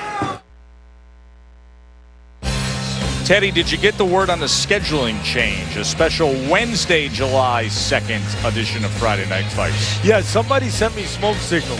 They did earlier today. Yes. We will be on the air at 9 o'clock Eastern on Wednesday, July 2nd. Hopefully no fog there. We'll be at Foxwoods in Connecticut. The undefeated Mark Davis in an IBF title eliminator, 130 pounds, against Michael Farinas. And Billy Dibb will be in the co-feature. The former titleist Billy Dibb. And 50 Cent is the promoter. It's Curtis's birthday next week. It's his birthday. I might rap him a birthday, happy birthday. That would be something. Are you promising that? No, I'm not. Did you? So Curtis Jackson will be with us, as he often is. Once a year, we hang with Curtis for his birthday bash as he promotes Friday Night Fights. Well, my daughter loves when I rap. She does. So Many do. I'll guarantee you this, Teddy. If you rap to honor 50 Cent next week, the Twitterverse will even be more explosive than it was earlier tonight over your scoring of the fight in New York. Right now, explosive. I'm looking for an explosive uppercut from Red Catch because, to me, that punch is becoming very available as the pressure gets to Gakovic more and more, and Gakovic does that. He falls in, he leans in a little bit, a little step back by Red Catch, and a good, powerful uppercut could really be there for Red Catch. Hey, did you hear that? What's that? I've been over in Russia. I trained Povetkin. Yes. Who won the WBC. You spent many months training in Russia. Sure, I trained him for 2.5 years. And I know a couple of Russian words, not too many, but a couple. Steve Smogan, just a minute ago, asked them to break, and then he said to the Russian fighter, placebo, which means thank you. How about that? Stevie Smoger, who has been the referee for so many international top-level and world championship fights, as we have two fighters from Eastern Europe, a fighter originally from the Ukraine, a fighter originally from Belarus.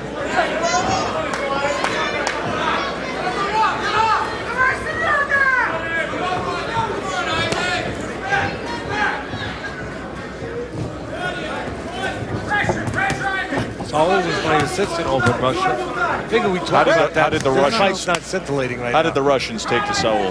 Oh no, they loved him. He said placebo a lot when they were throwing his glass. No. I'm sure he wasn't bashful when it came to the refill of the vodka. Yeah, placebo. Placebo. I said enough, Saul. Enough. Right. All right. Saul's the man. My man. A little sloppy and choppy in the inside now, and look at Sergey holding on to that right arm of Red Catch, and Smoker pulls it away himself rather than asking for the break. Yeah, Smoker knows how to control a fight. And again, that's why he's a good ref and why we like him. And this could be a fight that could get away from you real quickly. Wait, don't punch, no. Less experienced referee. Well, not only less experienced referee, but a referee that doesn't know what to do the way this guy knows what to do. What not to do. Don't punch, turn around.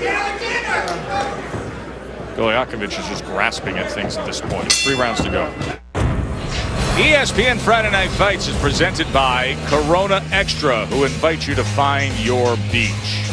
And in part by the makers of Dr. Scholl's Active Series with 40% less shock to help keep you going. There hasn't been much shock from Sergey Gakovic. Oh, that was the shock of the night. That was the shock of the night. Somehow in the middle of your conversation with Todd, it was either a fog machine that just went nuts, or there was a fire at your toes. Somebody gave you a hot foot. But we had to get rid of it, Teddy. And you came to my rescue. Thank you again. That was the introduction of... You weren't going to sit by idly and watch me burn up. I couldn't have that happen. That was the introduction for Ivan Red Catch with the fog machine about 10 feet away from you. Listen to me. You've gone through every... You're like the U.S. Postal Service when it comes to broadcasting. You've overcome every obstacle there is to overcome throughout your career. And I work on Sundays. They don't work on Sundays. We deliver the fights. Whether snow or sleet or dim of night shall stop us from our mission. I'm telling you what's going on in that squared circle. And what's not going on in that squared circle, Red Catch not impressing me right now. Now, a fight that's just sitting out there for him to take complete advantage of, to apply pressure, and to do that right there. Just come in and get after Sergey. And then keep your hands free. Don't put your hands behind a man who you know is going to grab you, because he's been grabbing you. He's a skinny, thin, just not a physically strong guy, Gakovic. Not in top shape, so he's going to grab you. Don't put your hands behind him like Red Catch did again. He puts his right hand behind Gakovic. Of course he's going to get grabbed. You don't have to put your hands behind him. You don't have to smother yourself. You can get inside, you can take little steps back, you can rotate your shoulders back. You can create ways to punch.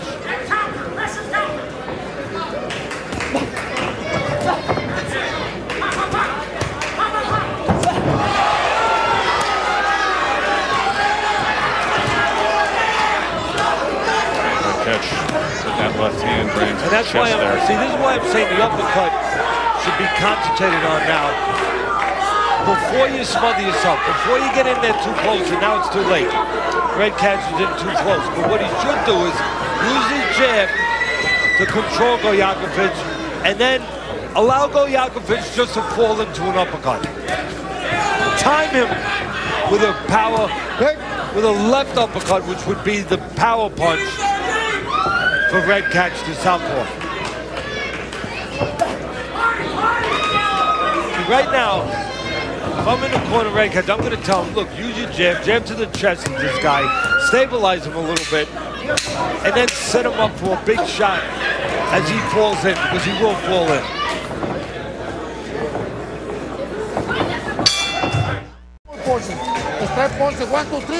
Evan Red Catch, who fought here in St. Charles, Missouri in 2013, scored a third-round TKO then.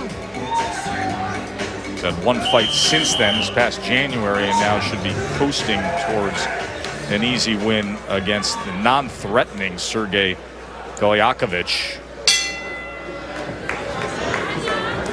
We are underway in round number 9. A reminder that following Friday night fights will be Oberman.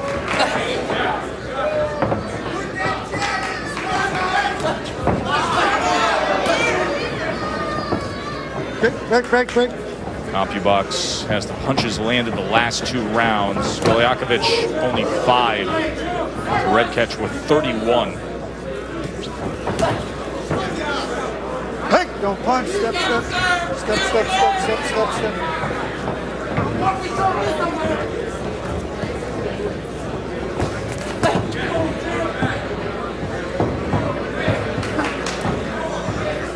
Gakovic ties up on the inside purposely again. There's been probably a little too much of that on the back half of this fight.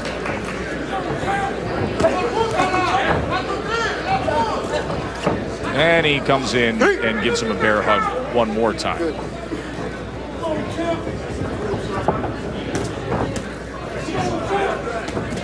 Smoger has given him the warnings.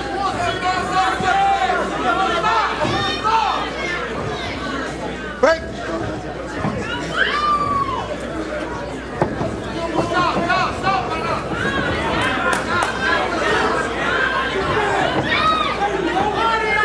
Again, you just see Red Catch, so a prospect. Again, I'd expect a little bit more out of him. I know he's got an awkward guy in front of him. I'm not taking that. And this guy's awkward. He's an octopus right now, and he's sloppy, and he's just trying to survive, and he's grabbing a hold of Red Catch, and he's making a mess in that ring. But Red Catch has some responsibility for that mess. He's allowing himself to be smothered. There's something he could do before he gets smothered. He could use that jab and look for that punch he looked for, but he missed the uppercut. And he could do it at a distance that makes sense before Gakovic gets too close.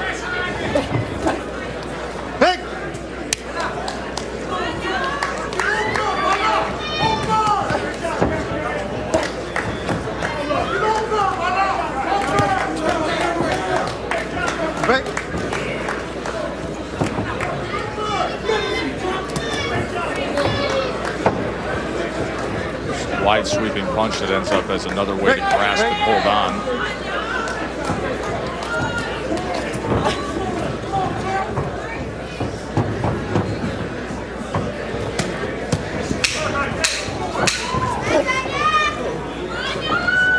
don't punch. Step, step. Bell's gonna ring, bell's gonna ring, bell's gonna ring. Bell up. And that is the end of round number 9 with an updated fight plan live ringside as Teddy. Hey, look, Redkach really hasn't put my house on fire really to impress me as a prospect. I know he's got a sloppy guy in front of him, but to me, the thing that he's doing wrong, he's got a guy in Gakovic who's swarming, who's coming in, he's falling in, he's smothering, he's getting in there where you have no room to do anything. Redkach is complaining about it. You can see he's looking like he's frustrated, but there's something he could do about it. Gakovic is going to look to smother him. He's going to look to survive. What I think Redkach has to do, if he's going to be the prospect that I would like him to be at 16-0, he's got to anticipate this. And when he thinks that's coming, use a jab at the chest a little bit. Use a jab, and when he thinks it's coming, don't wait till it comes. Bang! Throw that uppercut at the right time, at the right distance, before he falls in and before you get smothered. So again, keep a little range, use that jab. Don't wait till he gets close. Use that jab, anticipate him coming in, and time him. Bang! And if you do that, maybe I'll be impressed. I think you're scaring Brian Sachs, the handheld camera guy there, Teddy. Brian Sachs is a good cameraman. He doesn't get scared. Break. And look at how the 10th round starts, Teddy. Look at this. I mean, Sergey with both hands wrapped under and around the back of Redkach.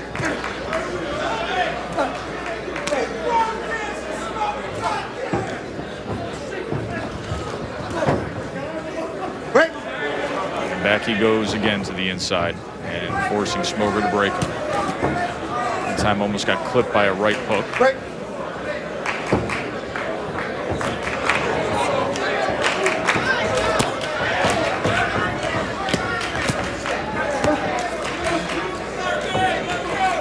Trying to free that right hand. See, again, what I was showing, it takes a little sense of anticipation. You don't wait till the guy's on you. You know he's going to be on you. You know that's his final destination. You know that that's his plan. So throw the punch before he closes the gap. Like right there.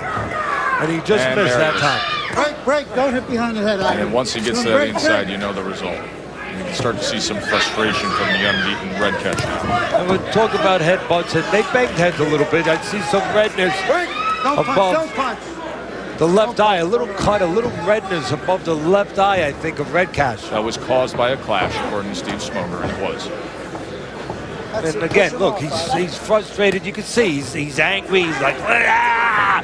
You know, I got this guy all over me like this octopus, but he's to blame a little bit, Redkach. The other guy's doing what he has to do to survive. Redkach has to recognize that and make an adjustment. If he's going to be a top fighter, if he's going to be a top echelon fighter that's going to move up the boxing ladder. And tonight he hasn't shown me that.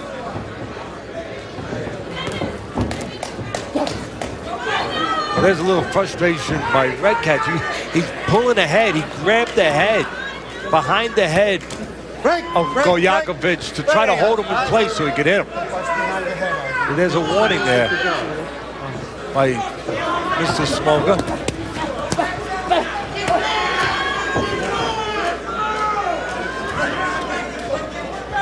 Again, it's too late. Joe, you said it. Too late. Once the guy's in there and he's all over you like a cheap suit, you know, it's too late to get a tailor. You got to size him up. You got to take those measurements early. Right here, you got to take the measurements. And let the punches go before Break, don't, no. Gakovic gets too close. Break, no, stay. Oh, it's a win for Redkach. He goes to 17-0. It doesn't advance him greatly. He never solved the riddle, as you said. Bit ugly, partially to blame. Gakovic was never a threat at all. Redkach is going to move to 17-0, but not much gained.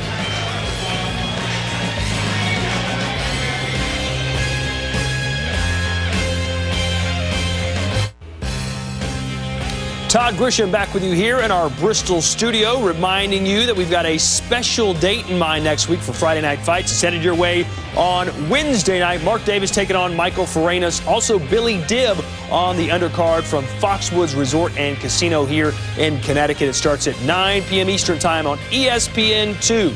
That'll do it for me. It's time now for our main event decision. Back to Joe and Teddy.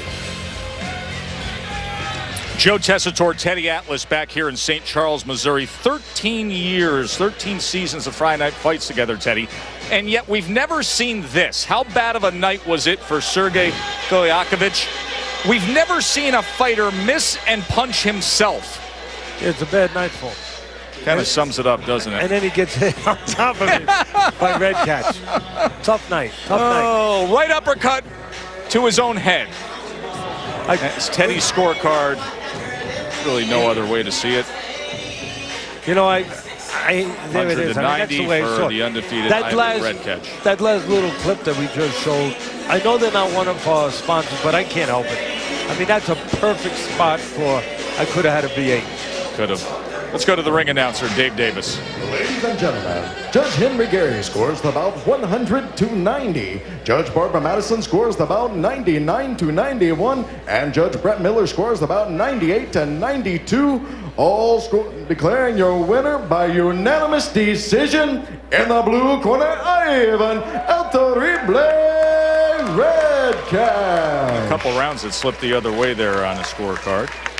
Red Catch now 17-0. Just a awkward, ugly, choppy main event between Gakovic and Red Catch. That'll do it from St. Charles, Missouri. We're back with you Wednesday, July 2nd for a special edition of Friday Night Fights. For Teddy, Bernardo, and Todd, I'm Joe Tessitore. Enjoy the rest of your night, including Oberman. Fog-free, we promise.